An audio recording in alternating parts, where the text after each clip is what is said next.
From all the factory parts I took off of my 350Z and sold on eBay, I was able to buy my daily driver.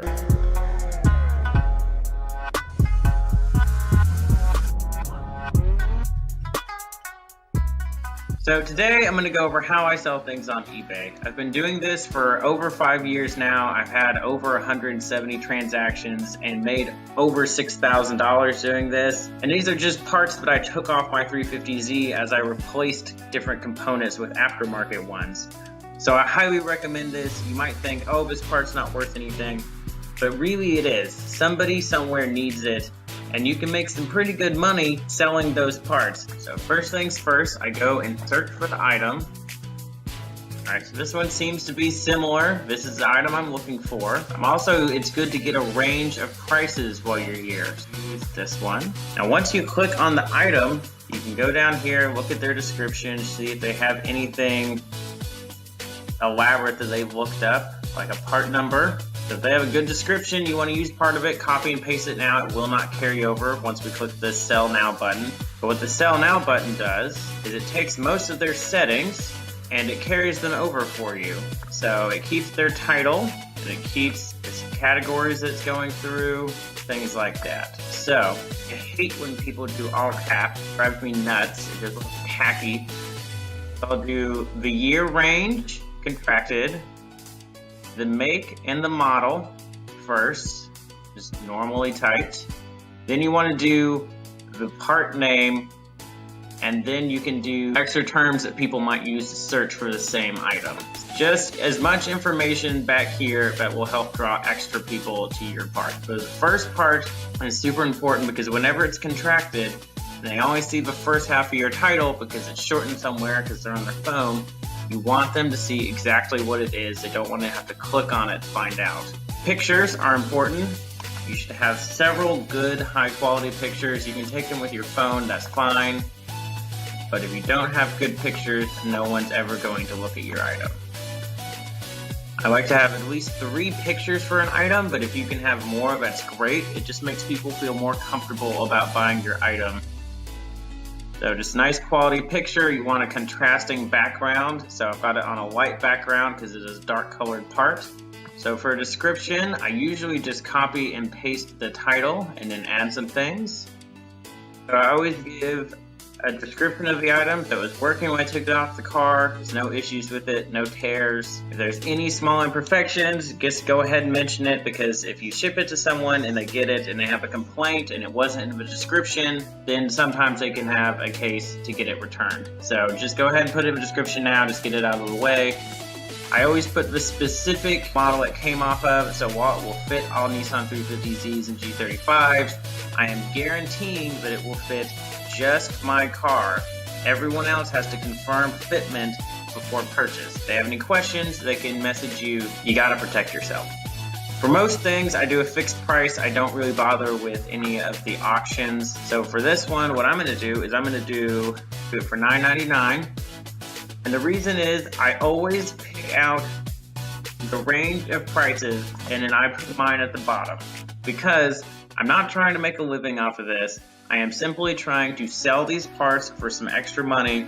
I don't want to sit on them for 6 months to a year because I'm trying to get every last penny out of them. I'm just trying to get some quick money, get it out there, help somebody else who needs that part. If I leave it at the top of the range, it might not sell for 2 years. That doesn't really help me. I always offer free shipping, because unless it's something ridiculous like wheels or a seat, I always do free shipping. It makes people feel better. I don't know what it is. So put a little bit of margin into your price, offer it with free shipping.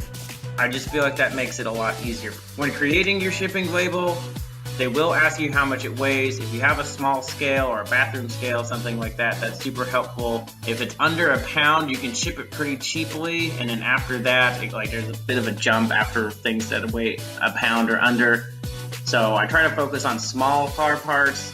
Things that are big and heavy usually just aren't worth it. I'll post those on my Craigslist. So here's our finished posting. Got a nice big picture. You can tell exactly what it is.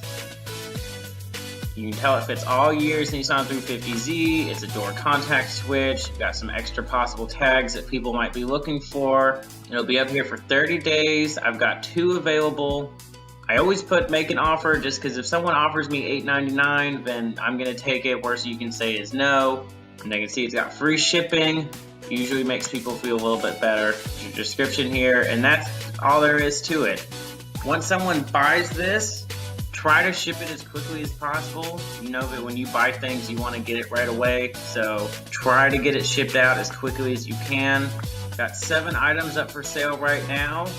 You can keep a track of how many views each one has had, if it's being watched, if it has any sort of bids or offers on it. I got an offer for this head unit and turned it down. You can make a counter offer. They didn't accept it, so it's still out there.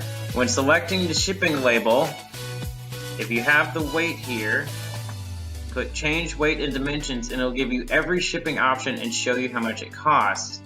And if I make this 1 pound and then calculate, this first class package, 2 to 3 days pack, that has a max weight of 1 pound, but that is always going to be your cheapest option if it's a pound or under. So I do that all the time. If I'm selling anything that's even close to a pound, that's what I do.